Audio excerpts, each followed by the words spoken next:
Father Ryan Dunn, he's a Jesuit priest and assistant professor at the great Marquette University, which is in Wisconsin. Mark would like that because our engineer's from Wisconsin. And during this past academic year, walked with students to give them space and time to cope with change during these very stressful times that we're facing. He joins us today to talk about the ministry of being present.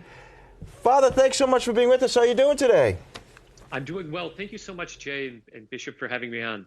Well, it's great to have you. Before we get into what you're doing, tell us a little bit about the Marquette University community. Sure. We have about 8,500 undergrads, 3,300 graduate students. We're right on the edge of downtown Milwaukee, so a really urban environment. It's just an amazing place to live and work and do ministry, and it's a privilege to be so close to the people here.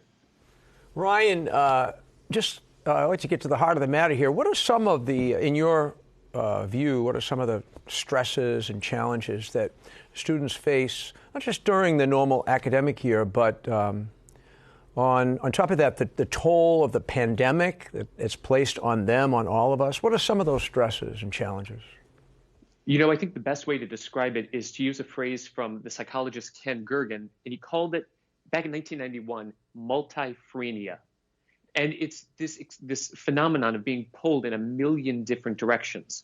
And our students are facing not only economic and political and social uncertainties, but also these deep existential questionings. Who am I? Who am I supposed to become? Does anybody know me? Does anybody care? And they carry this with them throughout the day. And so often, we're covered, our faces are covered, we don't see one another.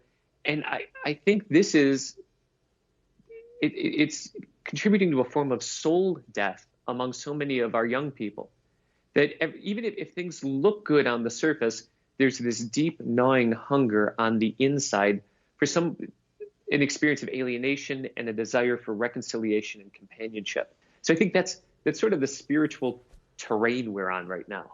And as we talk about the face masks and you can't see them, well, it's even deeper than that. I have a son in college, daughter who just graduated, and I have a son in high school, and they are always on their phones or whatever it might be. And I think there's a real disconnect there now because you're not talking to people as much, you're talking to a phone.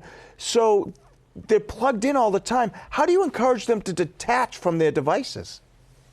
One of the Society of Jesus's apostolic preferences has been journeying with youth. There were 4 of them named in the last year. And what I have found helpful is inviting students to go for walks. I have about 12 different routes through the city of Milwaukee, some that take 20 minutes, some that take an hour and a half. And when I walk with students, especially in the winter, it's so cold, you can't be on your device. And so you have to walk and you have to talk. And it's my experience that about a mile into our walks, even if we're quiet or we've exchanged superficial pleasantries, at that mile marker, students begin to open up and you hear the connection that Wi-Fi cannot provide. And it's the speech of the human heart that says, can I trust you? Can I be me in front of you? And the more they're welcomed, the more they're encouraged to be themselves, the more I think they claim some form of integrity and holistic healing. And that's been a lot of my ministry in the last year, is just journeying with youth and helping them to know that someone cares about them and that they are loved. Funny story, actually not so funny story. Just last week at the USCCB meeting, I was sitting in the back row, and I noticed at one point that not just me, myself, but the 2 bishops sitting on either side of me, we were all looking at our phones. And not paying attention. So it's not just college kids. But, music often helps us to cope with situations, too. Did your Irish tin whistle help at all? It did. I have found playing music is its own form of language. It's communicative. And even in my classroom, I'll often take 2 minutes, 3 minutes. I teach a big 190 student class and just play something calming and let them recompose themselves. And they're transformed. Our music centers people. No, selfishly, I was just in New England. I played Irish music in Hartford over the last weekend for a bunch of Irish dancers. It was great. But that's the gift of playing. And, I think music is its own form of communion. It draws people out of themselves. It sets them free to dance and to sing, often to make fools of themselves. But it's liberating. And that's one of my ways of getting to share the good news, is to invite people into a tradition, spiritual, theological, musical, that is so much bigger than me, and that I get to serve as a priest and as a musician. Well, I think at the next bishops' meeting, I think I'm going to ask them to play a little music. Well, what do you think? I think it would be helpful. I think you should do that. Well, Father, thank you so much for being with us today. Where can people learn more about your work? So I have a book on Amazon, Spiritual Exercises for a Secular Age.